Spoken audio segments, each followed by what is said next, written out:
Welcome to the Human Experience Podcast, the only podcast designed to fuse your left and right brain hemispheres and feed it the most entertaining and mentally engaging topics on the planet. As we approach our ascent, please make sure your frontal, temporal and occipital lobes are in their full upright position. As you take your seat of consciousness, relax your senses and allow us to take you on a journey. We are the Intimate Strangers. Thank you for listening.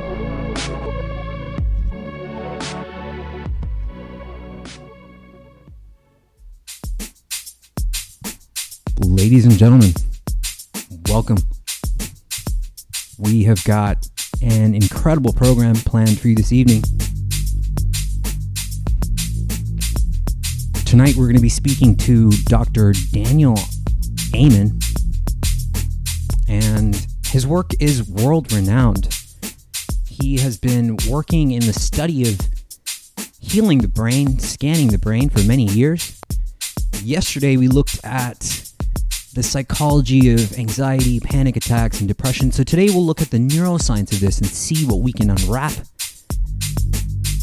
This is going to be a show that you want to hear until the very end.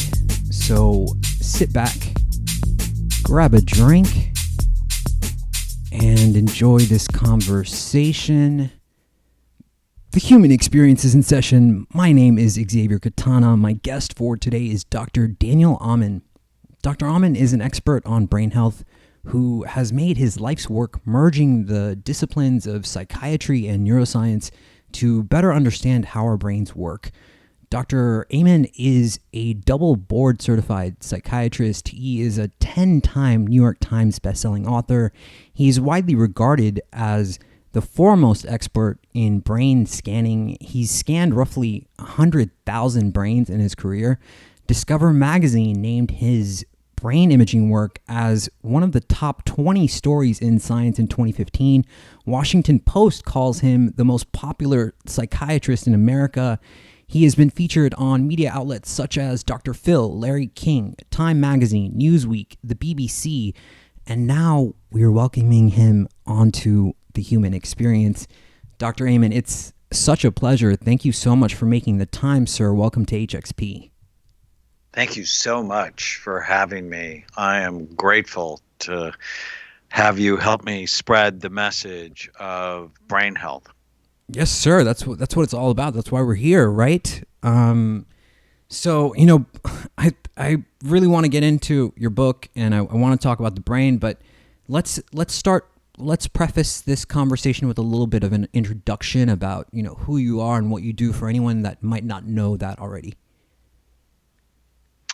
So I am, oh my goodness, when you go I am, what does that mean? I'm a father, I'm a grandfather, I'm a psychiatrist. I look at people's brains. I fell in love with my own brain almost 30 years ago. And since then, we've scanned, we've done 160,000 scans on people from 121 countries. And it just completely blew my mind that, I need to take care of the 3 pounds of fat between my ears, because if I don't, my life won't be as good as it could be. Mm-hmm. Yes. And, I wanted to change this up a little bit because I think people go right into your work and what you do, but I kind of want to talk a little bit about your writing process and how that works for you. Because, when I read that you've written 10 times you've gotten this New York Times bestselling author list, how does that process work? How do you get into, writing? So I was turned down by about 30 publishers early in my career. And but when I graduated from medical school, I had a book in me that I wanted to write. It's actually being re-released in 2 weeks, called Change Your Brain, Change Your Grades. And when I graduated from medical school, I wanted to be a really good psychiatrist and a writer, because I found that I loved the process of writing. And even though it took me a while to get started, my first national book was published in 1992.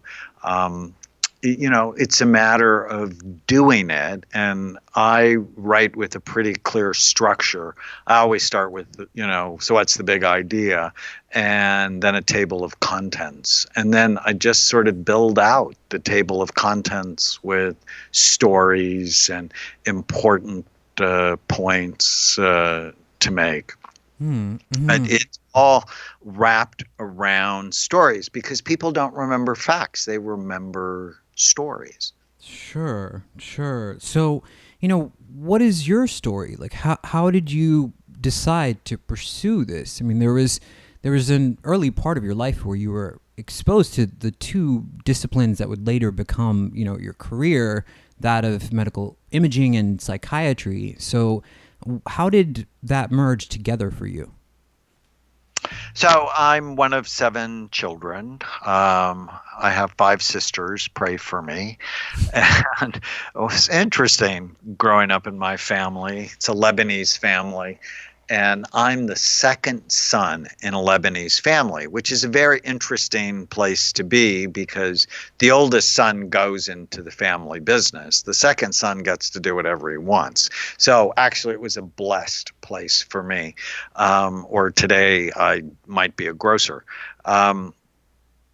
1972, I turned 18 and the Vietnam War was still going on. And I had a very low draft number, which meant I was likely to be drafted. So I ended up joining so I could pick my job. I became an infantry medic where my love of medicine was born. But about a year into it, I realized 2 important things about myself. One is I don't like being shot at. It's just, I'm not okay with that. And when you're an infantry medic, you're shot at a lot. And so I didn't like that. And I didn't like sleeping in the mud. So I got myself retrained as an X-ray technician. And that was pivotal for me because our professors used to say, how do you know unless you look? How do you know unless you look? And I got out of the Army in 1975 and finished college, went to medical school. And when I was a second-year medical student, someone I loved tried to kill herself. And I took her to see a wonderful psychiatrist, and I came to realize if he helped her, which he did, it wouldn't just help her.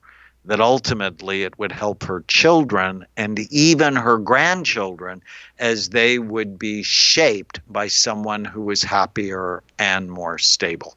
So I fell in love with psychiatry because I realized it has the potential to change generations of people.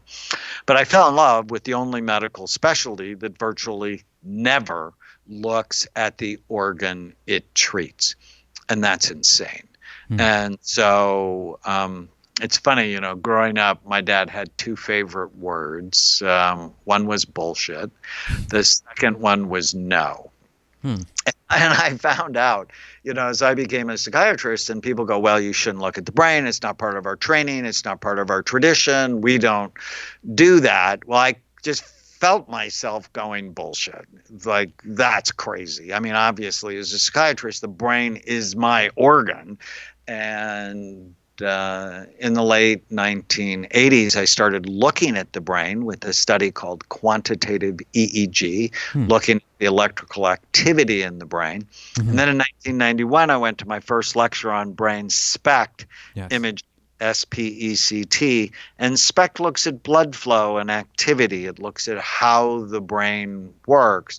And from my first scan, I was hooked. It's like, this gives me more information to help my patients. It makes me a better doctor. It decreased stigma, increased compliance, and opened up a whole world of brain health. I have a book coming out next year in March called The End of Mental Illness. And I'm really excited about the book because these things aren't mental, they're brain. And if you don't understand that, you hurt people.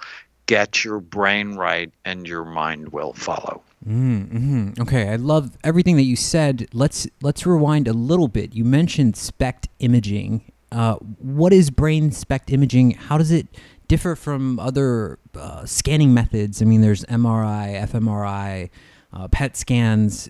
So how does SPECT imaging differ from these other methods?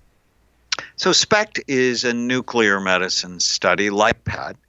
that looks at blood flow and activity in the brain. PET scans look at glucose metabolism. SPECT looks at blood flow. MRI and CT are structural scans. They look at what the physical structure of the brain looks like. So think of a car engine analogy, that an MRI is like looking at what the engine actually looks like. SPECT or PET is looking at the engine when it's turned on. And so an MRI of a dead person, a brain MRI, it'll just show the structure of the dead brain. But a SPECT scan of a dead person will show a big hole because there's no blood flow and no activity.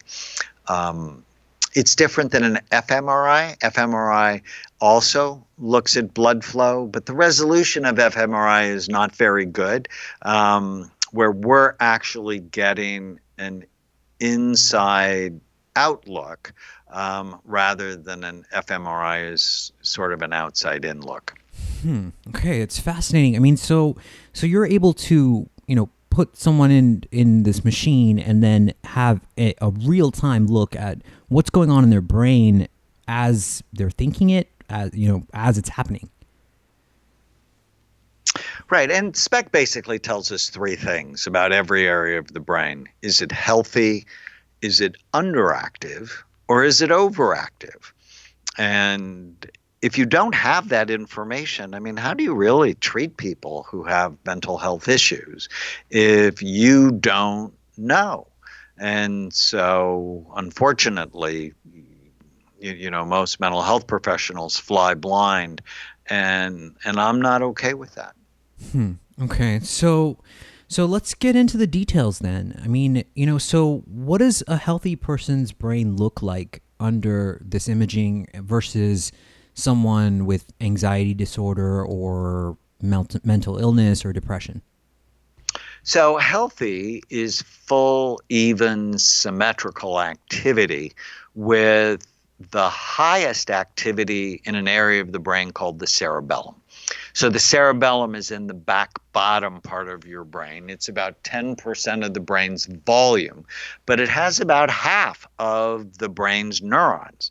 And so we typically see that as the most active part of the brain on SPECT. And for example, people who have cerebellar problems or might not think as quickly or process information as quickly. They may have more language problems or more emotional problems. Obviously, every area of your brain is healthy, but the cerebellum is particularly important. Right. And it's particularly important, which is why sports are such a good idea for children, because it helps them develop their cerebellum. Okay. But not sports that put them at risk for concussions. Right. That we sort of have it backwards in this society where we let children play tackle football or hit soccer balls with their head or ride big horses. We need to be more thoughtful in protecting children's brains. Yeah, for sure. So, I mean, you've done over 150,000 scans, I think you said. And that's a tremendous amount of just looking at the brain. I mean, was there a feature that you noticed that was the most common, as far as deficiency or ill health? Well, I guess if you ask me, the single most important lesson I learned from scans is that mild traumatic brain injury ruins people's lives and nobody knows about it. That car accident, the fall off the roof, the concussion playing football, falling off a swing, the damage it potentially can do to the brain that then starts a cascade of negative events that really erode a person's sense of happiness and who they are. It's just something that stands out. Your brain is soft, about the consistency of soft butter. Your skull is really hard and has multiple sharp bony ridges. Anything that damages your brain basically damages your life, your ability to be a good dad or a good mom or to be married, to manage your money, to be good at school or good at work. All of those are brain functions. And when you hurt it, you hurt your ability to be successful. Yeah. I mean, I wasn't going to bring this up, but, just in my personal life, there is someone very important to me that, she was walking at work. She fell, she tripped, she didn't put her hands out, suffered a concussion. And that was about 8 years ago. And it completely changed everything, that for her that she knew, and she struggled quite a lot, through that time of recovery. But something that I noticed as well is that Western medicine doesn't seem to be up on concussions and how to treat them. Do you agree? Absolutely. That we can do such a better job. And we need to, because if we don't, so many people will continue to suffer. So, okay, so let's move around a little bit. Let's talk about, there was a TED Talk that you did, and you talked about, the most important lessons from 83,000 brain scans at the time that you had taken. And, you were looking at illnesses such as ADHD, anxiety, depression, and you were talking about how, there are multiple types of this, that two patients with the same diagnosis could have radically different brain activity. How does this work? I mean, what does it look like? How does this manifest in the structures of the brain? I love doing that TED Talk, and it has almost 10 million views now. And one of the lessons is that things like ADD and anxiety and depression it's so funny. If you go to the pediatrician and you say, my child can't concentrate, they're distracted, they're disorganized, they end up on Adderall or Ritalin, and no one's ever looked at their brain. And it's sort of a crapshoot on whether it's going to help them or not.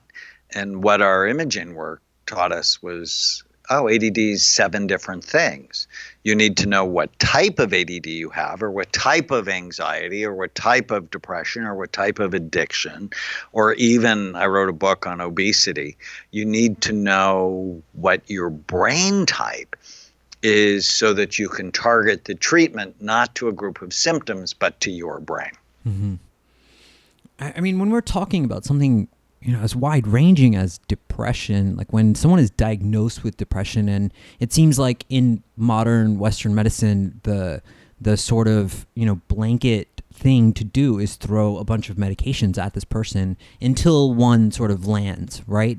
So, what are we seeing in the brain happening when you're looking at someone's brain that is depressed or suffers from depression? What are we seeing happening there?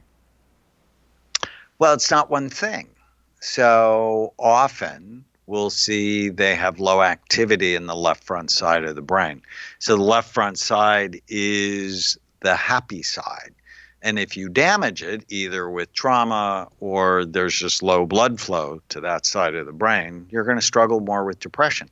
But sometimes there's too much activity in that part of the brain. Mm-hmm. And so to just give everybody an SSRI, serotonin drugs calm down activity in the brain. But what if you're starting with low activity? That's just not a good idea. So we believe we should look at your brain before we just start medicating, give you this, give you that, because we can often make people worse.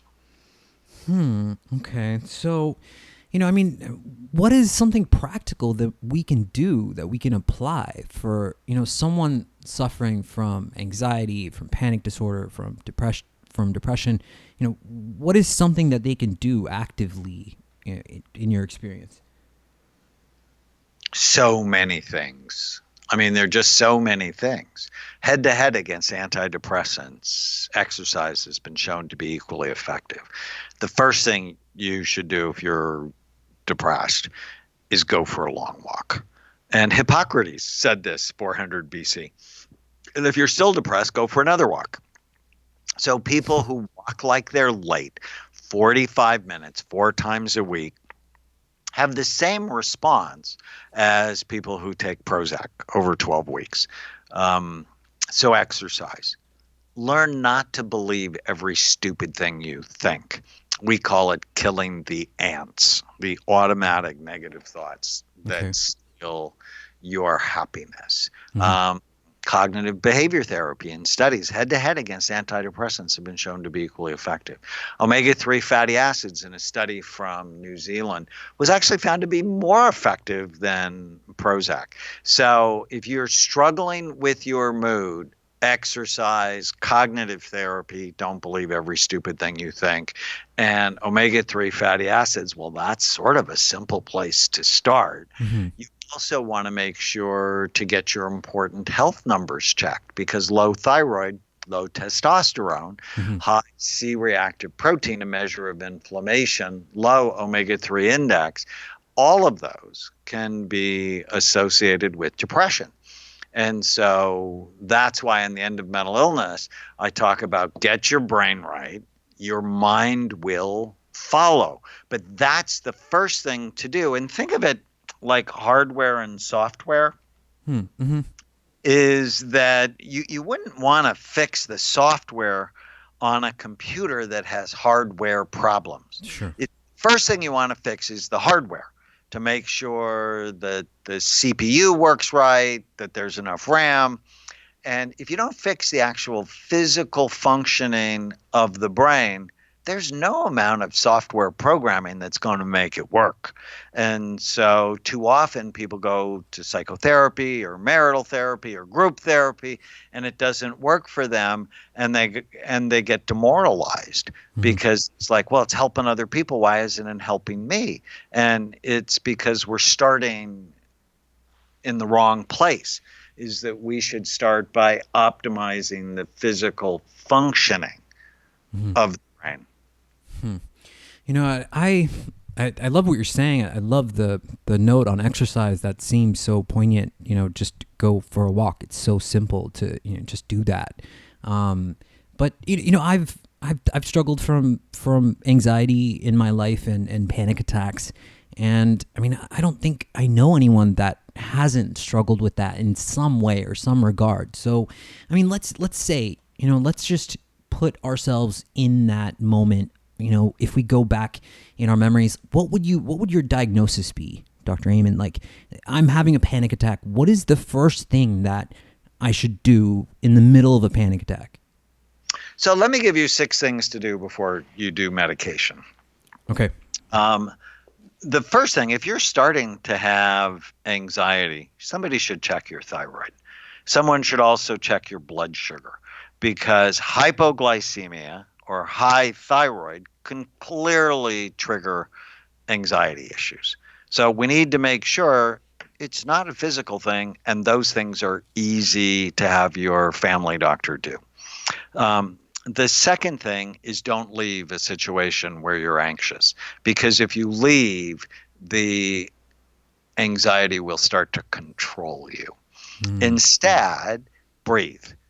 And breathe in a very specific pattern. 3 seconds in, 6 seconds out. Do that 10 times. I mean, it'll take you like a minute.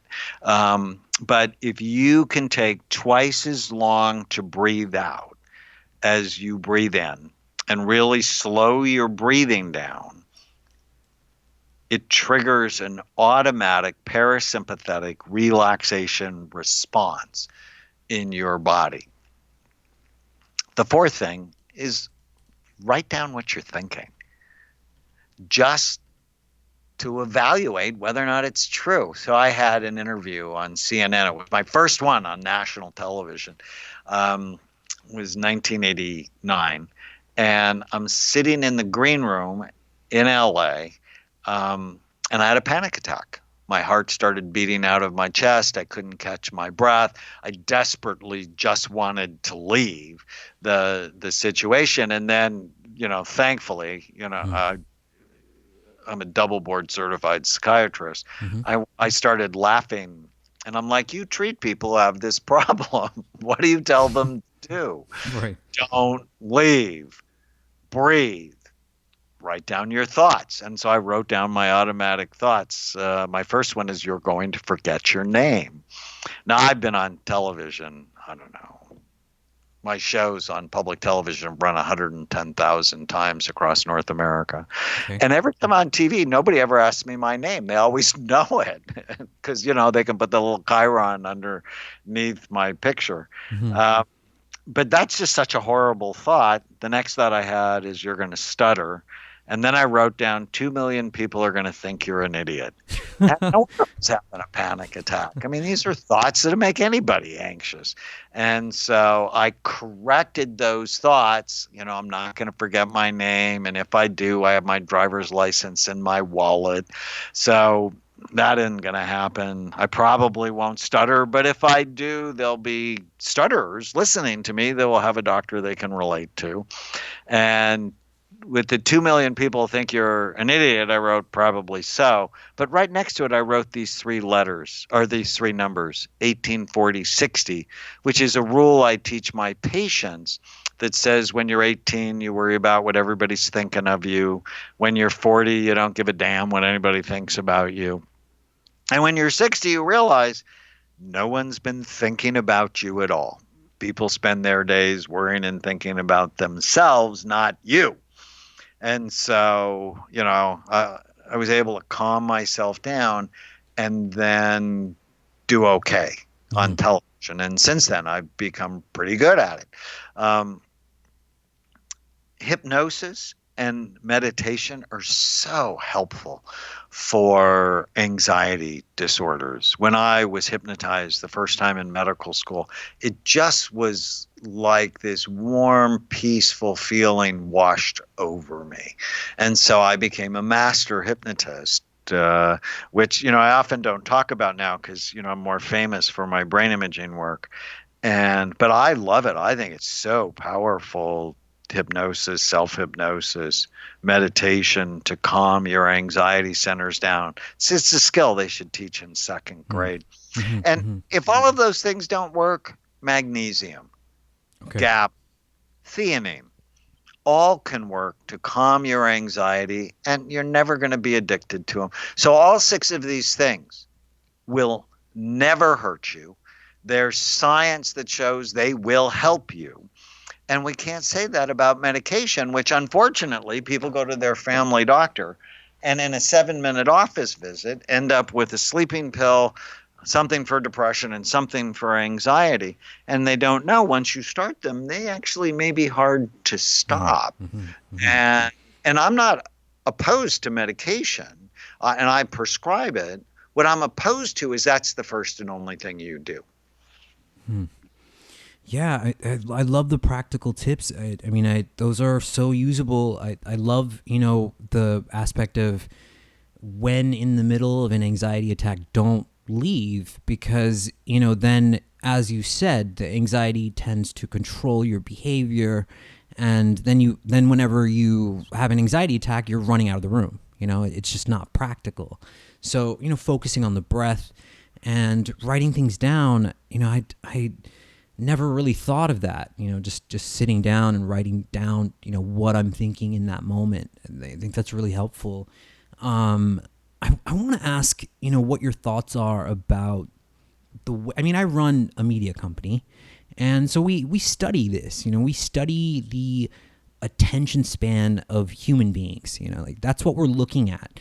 And what I've noticed is that the attention span of most people has, I don't know what to call it really, other than like de-evolution or just decreased, or, because we're so hooked onto our devices and the next thing and the next thing and the next thing. And, what's going on in the brain there? Is that something with the prefrontal cortex? I mean, is this something that could be considered a disability? So ADD has more than quadrupled in our society since I graduated from medical school. And I mean, ADD is real. It's a genetic disorder. You get it from your mom or dad, but it doesn't skyrocket like that unless something is going on in our society. And it's the nonstop fast information that is wearing out our pleasure centers together with the gadgets and the video games for kids that is really driving them to require more and more excitement in order to pay attention to anything at all. And that is really problematic for our society. We need to decrease the amount of screen time that children have, along with feeding them better. Since the 1980s, sugar has gone way up in our society, which decreases your attention span because you get a sugar burst and then your pancreas sees it and produces insulin and it'll drop. You become hypoglycemic, which your brain then turns to mud. So decreasing screen time, just flat out, like I have this own process for myself where, I mean, most of us, I think, are in front of computers, most of the day, I think, for our jobs. I'm in front of a computer screen most of the time. And so one day a week, I will just have a no screen day where, I'm not in front of a computer and I have very minimal attachment to my phone. So you recommend this. This is, something that you suggest that we do. Yeah, the more you do it, the better it is for your brain. Otherwise, every time your phone buzzes, you get a little dopamine hit in your basal ganglia. And it's like, oh, I'm paying attention. But the more that happens, the more it actually wears out your pleasure centers. So pretty soon, you're not going to be feeling anything at all. And, I think the more time children spend with screens, the harder it is for them to pay attention. Okay. Dr. Amen, I'm moving a little bit quick. I hope you don't mind this. I want to talk about relationships. I want to talk about what's happening in the brain when, you diagnose someone with like love. I've heard this old rumor about how there was a brain imaging scan done on someone in love and then someone with, I don't know, like schizophrenia. And the imaging results were very similar. Is there any basis or truth to that? Helen Fisher at Rutgers actually did a number of studies, and I've done some individual people who just fell in love, and it looks like a new hit of cocaine. It lights up their basal ganglia just where their pleasure centers are. And people, if you remember the last time you were in love or you fell in love, so new love is cocaine, that you became a little bit obsessed. You couldn't sleep. All you thought about was the other person. The thoughts would loop in your brain. And that's the sort of thing that happens when people are on cocaine. But then over time, love changes to heroin.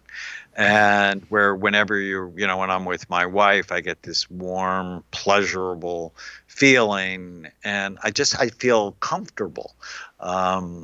And so love is a drug, and that's why kids who have ADD, their attention span is just fine in classes or teachers they love. But for regular, routine, everyday things, homework, schoolwork, paperwork, chores, they can't pay attention at all. There was a question that came in, and we were asked quite a bit about this while we were talking about when we were promoting the show before you came on. What is in spiritual communities, and people talk a lot about the pineal gland. And I mean, I want to know more. What have you discovered about the pineal gland? Is it the source of anything that you can determine? Spiritually? The question's about the pineal gland? Yes. So, yes, it's really important, and it's involved with your circadian rhythm and melatonin, and it's a very important part of the brain that you don't want to damage. And head trauma actually can damage it, which can really upset someone's rhythm and sleep. Is calcification of the pineal gland an actual thing, or is that just a rumor? I didn't hear you. Say that again. Calcification? People talk about, fluoride and this calcification process that happens with the pineal gland, rendering it less active. Have you noticed this? Toxification. Sure. TOXIC? Sure. Yeah. It's a problem with every part of your brain. And fluoride's an interesting discussion because some of my colleagues think it's toxic, that it becomes and the whole population is loaded with fluoride. Okay. Can you go on, please? I mean, so should we be avoiding fluoride? It seems like there are two different, spectrums of thought on this completely, and it seems like, most people are deciding to avoid it. Yeah, I don't think it's been proven safe. And in my mind, if something's not been proven safe, you should avoid it, as opposed to what a lot of companies will say, it's not been proven to be toxic. And I know Joe Mercola writes about that a lot. In my work, especially in my book, Memory Rescue, I came up with a mnemonic I love called Bright Minds. So if you want to keep your brain healthy or rescue it if it's headed to the dark place, you have to prevent or treat the 11 major risk factors that steal your mind. And we know what they are. And so I created a mnemonic called Bright Minds. And the T in Bright Mind stands for toxins. Mm-hmm. And it's just critical. We live in a toxic society, and it's not just gadgets and toxic news. It's lead and mercury and fluoride and cadmium and arsenic. And did you know 60% of the lipstick sold in the United States has lead in it? I have no idea. So you can just imagine what's happening to these women as they absorb, because whatever you put on your skin goes in your skin, right? Your skin is a porous organ. And it's just horrifying to me. There's an app that people can download for free called Think Dirty. Mm-hmm. And it'll let you scan all of your personal products to see, is what's in them helping you or hurting you. And so, for example, soft soap, on a scale of 1 to 10, 10 being bad, was a 10. And that was the bath soap I was using, the body wash I was using before I got smart. And now I use something called Alafia that I can get off of Amazon. Okay. It's made in Africa. That's a 2. And people go, but that's more expensive. And I'm like, well, I'm totally worth it. Do you think being sick is expensive? Being sick is expensive. Or the Barbasol I used to shave with was a 10. From the time I was, 15 to 60. And now I get something called Kiss My Face, which is actually cheaper because it lasts 10 times longer. And it's a 2. Mm-hmm. So why do I do that? I do it because I love myself and I pay attention to the toxic world that we're living in. And I grew up in LA in the San Fernando Valley. And I remember we couldn't go play outside because of smog days. That when you breathe, you get particulate matter in your lungs and it would hurt. And, so that meant I spent the first 18 years of my life around air pollution. And that's a bad thing. And there are studies showing air pollution is associated with dementia and with accelerated aging. And I'm not okay with. Go on. Well, if you're concerned about toxicity, here's my 5-point plan. Decrease your exposure as much as possible. So I live in Newport Beach. The air quality here is so much better. And and then support the 4 organs of detoxification. Your kidneys, drink more water, but be careful of plastic water bottles. Your gut, eat more fiber, because fiber helps to detoxify your system. Mm-hmm. Liver, stop drinking alcohol. Alcohol is not a health food, and it's just not good for you. It actually increases the risk of 7 different kinds of cancer and can upset your microbiome, the bugs in your gut. And then sweat. With either exercise or infrared saunas, there's research that shows people who take the most saunas have the lowest incidence of both depression and Alzheimer's disease. So, I mean, there was a chapter in your book where there was a patient, there was a relationship and the person was very aggressive in that relationship. And there was a question that you posed that perhaps, he was just being poisoned and the aggression symptoms that he was showing was just a reaction to these chemicals that were in his diet. So, I mean, what kind of diet do you recommend? There seems to be so many different lines, veins of thought, regarding this, like meat is bad for you, some people think. And, so how do we find a balance with our diet and what we're eating? Well, just think 2 words: real food. Something that was either grown in healthy soil or was raised to eat from healthy soil. So I think of healthy food as calorie smart. Calories really do matter. People don't want to believe it, but it's true. That is both nutritious and delicious. So think of colorful fruits and vegetables, healthy protein, and do not scrimp on fat. Now, you want to make it healthy fat: avocados, nuts and seeds, fish, sustainably raised fish. If you make your diet, think of a plate, 70% of it plant-based foods, 30% high-quality protein mixed in that, a lot of healthy fat. That's how we should be eating at every meal. Mm-hmm.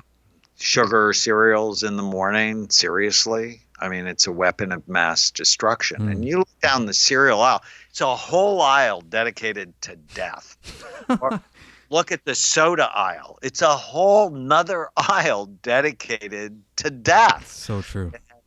When you understand it, I think 50% of the mental health issues I see are related to the bad food we eat. That Happy Meals aren't happy. But we're brainwashed as a society. Coke comes out. What's Coke's slogan? Open happiness. Seriously? Mm-hmm. Not when you understand the science. The science is that is open illness. Or McDonald's, you deserve a break today. Well, is that really what you're going to get when you eat at McDonald's? It's like, no, you deserve illness. It's like, no, I don't. I don't want illness. And I want us to be thinking about what goes in our body becomes our body. And there's a study from Australia, it's fascinating, where they looked at 2 outer islands. One of them had fast food restaurants. The other one didn't. And what they did is they looked at the omega-3 fatty acid levels in the population, and they looked at the amount of depression. And what they found, the island with fast food restaurants had dramatically lower omega-3 fatty acids in their blood and 5 times the level of depression. 5 times the level of depression. It's the food. Yeah. Wow, it's incredible. I mean, it seems obvious, but hearing you say it, I think is that much more hitting. I think it's important to hear someone of your authority talking about this. And there was a question that came in the chat here. Alicia asks, what supplements can we use? What supplements do you recommend for healthy brain? So I recommend everybody take a multiple vitamin just because we have vitamin deficiencies in this country that are outrageous. Everybody should take omega-3 fatty acids because we're deficient in them. You should get your vitamin D level checked and supplement with vitamin D if it's low. And then I have a brain health assessment for free. People can take online, brainhealthassessment.com, and it'll tell you which of your 16 brain types you have. And then we recommend supplements based on your type. So if you're a spontaneous type, you need more dopamine. And so we have supplements to naturally raise dopamine. If you're a persistent type, you need more serotonin.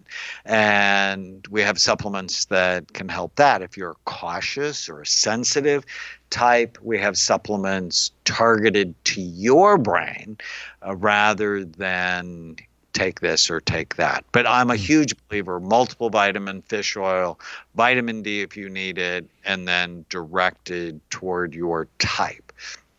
What about nootropics, smart drugs?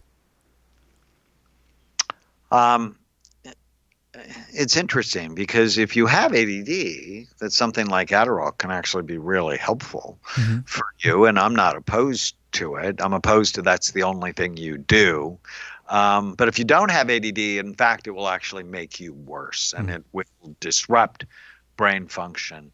There are other ones like paracetam and adrofenil.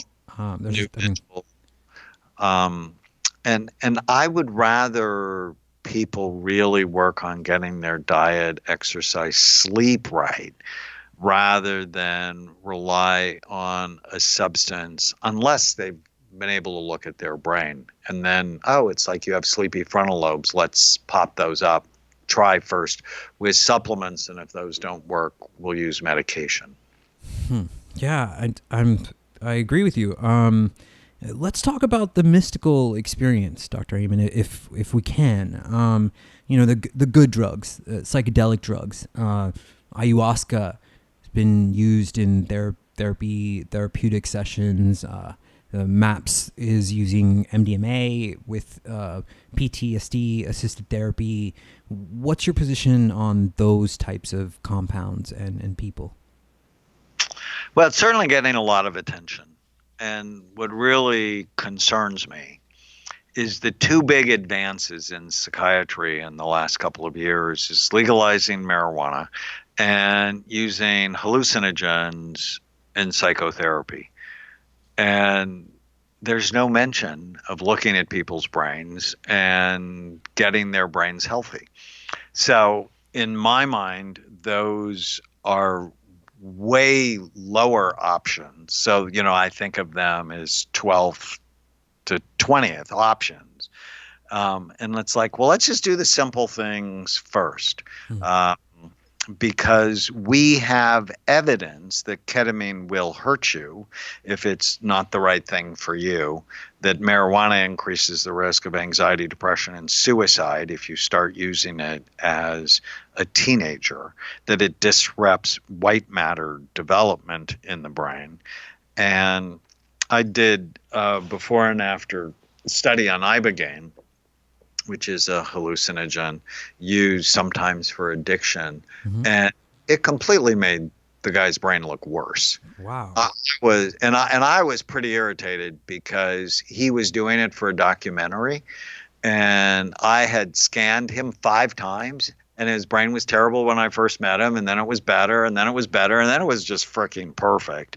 But he wanted to do it for the documentary, and when I scanned him as follow-up after ibogaine, it disrupted the progress that we had made. Oh my. So, I know a lot of people, there's a book, Michael Pollan wrote a book about it, and it's like, would you really want to go there before you got their diet right? Does that really make any logical sense to you? It certainly doesn't to me.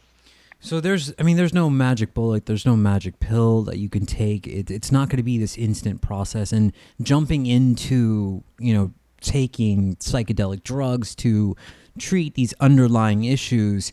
And in your experience with the brain scans, they're actually showing that the brain is worse.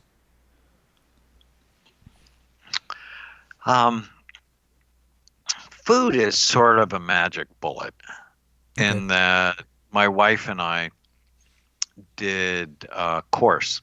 So we have a university, Amen University. If you like this stuff, we love teaching it.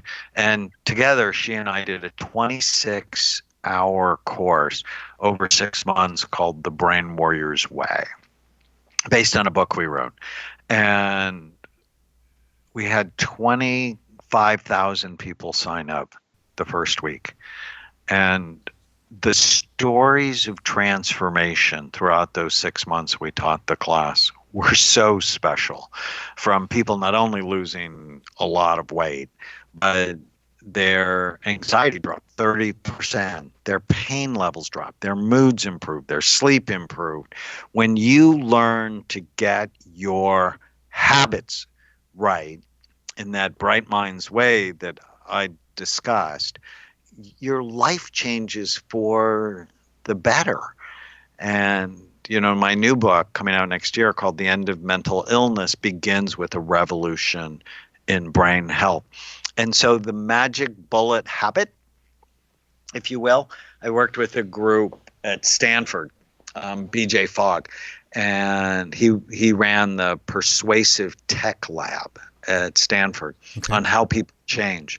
And he said, generally, they don't make all the changes at once. They start with little tiny habits.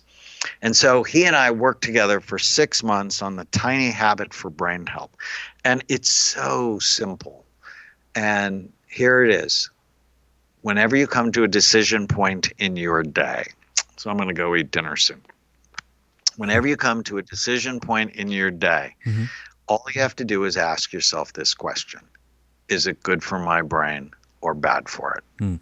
Is it good for my brain or bad for it? And if you can answer that question, not out of habit, but out of intelligence and love, you'll do the right thing. And I say love because you shouldn't do things, right? I'm not a fan of should and must and ought to and have to. I'm a fan of I do the right thing because I love myself. I love my mission. I love my wife. I love my 4 kids. I love my 5 grandkids. I love the people I work with. I want to be here. And I know the statistics, and they're horrifying. 50% of people 85 and older will be diagnosed with Alzheimer's disease or another form of dementia. So if you're blessed to live to 85, you have a 1 in 2 chance. You have a 50% chance of having lost your mind. I mean, I don't know about you, Xavier, but I'm not okay with that.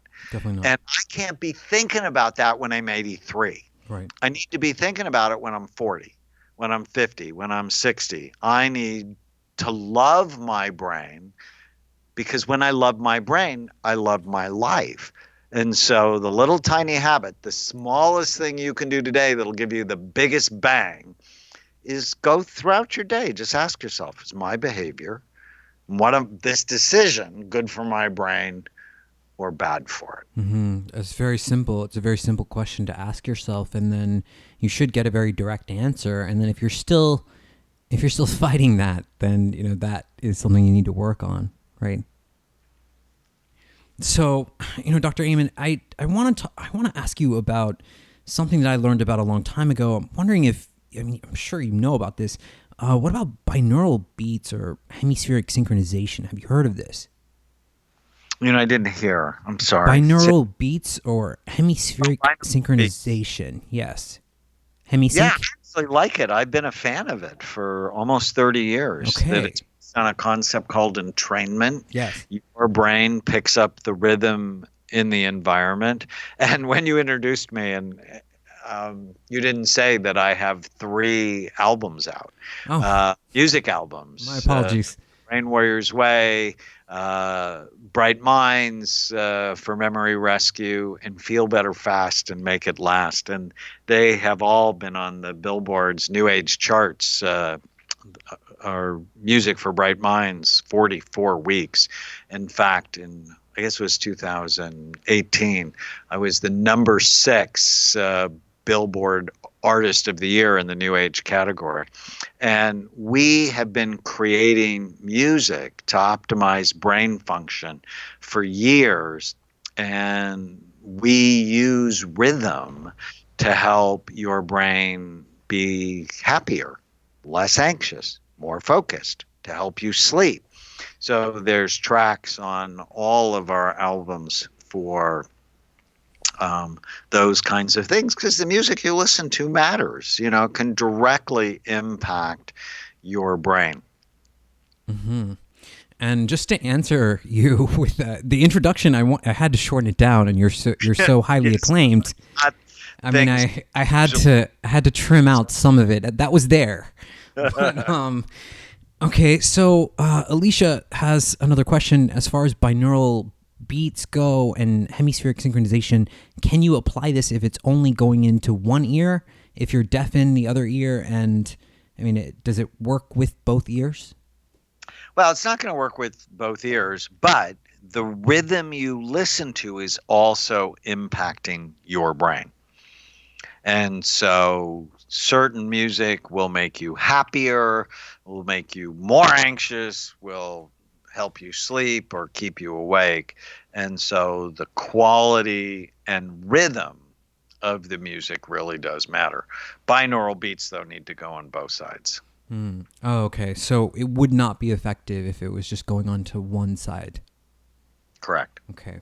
I want to get into, I know time is running short here, but I want to get into addictive behaviors, addiction, and what that looks like under a brain imaging scan and what your experience with that is. I mean, can you talk about different forms, different levels of addiction, and how we can, be better at recognizing that in our behavior?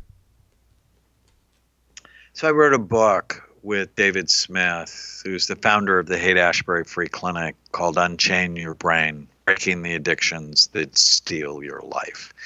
And I'm very proud of that book. And what we argue, so you're an addict when you engage in behavior that gets you into trouble and you do it again. It's like you don't learn that these behaviors get you in trouble in your relationships, your money, the law, or your health. And what we discovered through imaging is all addicts are not the same. They're impulsive addicts, often have ADD. They're compulsive addicts. They're sad addicts, anxious addicts, addicts that occurred after a traumatic brain injury, and then all sorts of combinations with that basic type. And the brain type tests that I talked about at brainhealthassessment.com, you can actually know, well, what's your type, so that you can target the treatment to the type. I just saw Brad Pitt came out and said he went to AA. So that's public knowledge. And I was really proud of him, because I'm a huge fan of AA, as long as you don't go to a meeting where they're poisoning you with donuts and cake and, bad coffee and so on. But it's more complicated than that. It's like, well, what's the brain of an addict look like, and how can you heal their brain to ultimately heal their life? Mm-hmm. Yeah, there's so much there, so much to unpack with this episode. We covered so much. I've got a couple more questions for you if you're up for it, Dr. Amen. I want to ask you, what was some of the biggest lessons? I mean, I know that you did one of the world's largest brain imaging databases. So, what were the main things that you were seeing in those imaging scans? Well, we talked about how mild traumatic brain injury ruins people's lives and nobody knows about it. Protect your head. I think the biggest lesson and, the most important lesson that I talked about in my TED Talk is that you're not stuck with the brain you have, that you can make it better. I can prove it. And that's what drives me every day. And I know if my behavior is right today, my brain will be better tomorrow. And if my behavior is not right today, my brain will not be as healthy tomorrow. And I just find that to be so hopeful, uplifting, exciting, is that I can make this better. And even if I've been bad to my brain, so we didn't talk much about the work I do with the NFL. I've scanned and treated 300 NFL players, and the level of damage is really high. So stop lying about it. It's a brain damaging profession. Don't let your kids play football. I'm not kidding. It increases the risk of damage to their life. But 80% of my players get better in as little as 2 months just by doing the right things, the right brain healthy things, the right supplements, and so on. And that's the story I will talk about until I'm not around anymore, is you're not stuck with the brain you have. You can make it better. Choose to do the right thing, because everything else in your life will be better. Mm-hmm. Yeah, I love that.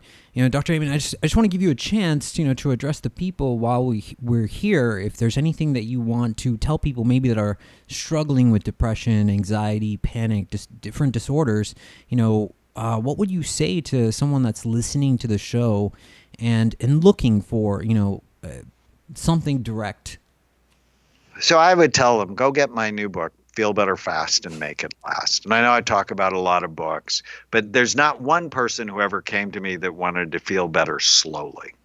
And so I went, well, what are the quickest ways you can feel better while you're putting brain healthy habits into your life?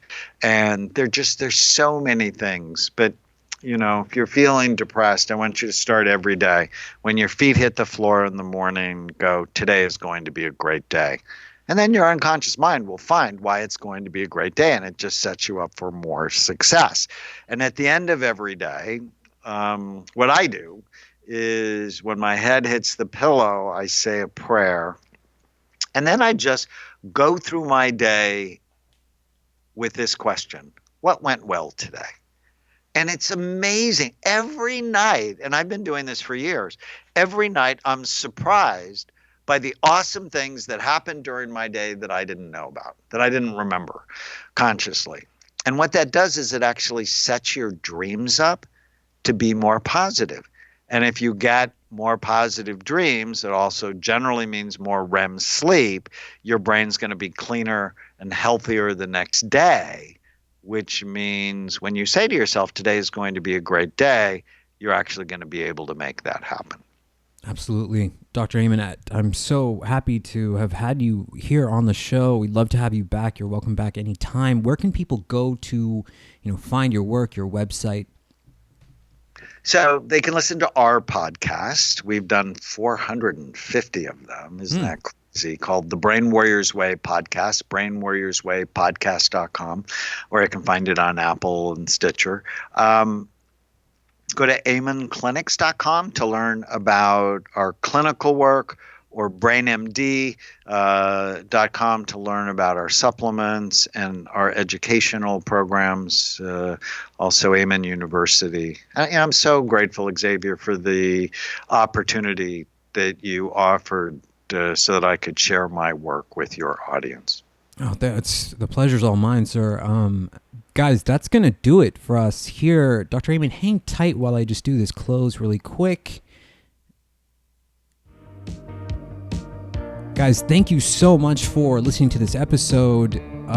What a phenomenal listen. I mean, so much information that we covered and so much for you to think about. I mean, I would even recommend going back and listening to this twice. Definitely check out, Dr. Amen's work and find out for yourself, what's going on with your brain and what you can do and need to do for yourself to make it better.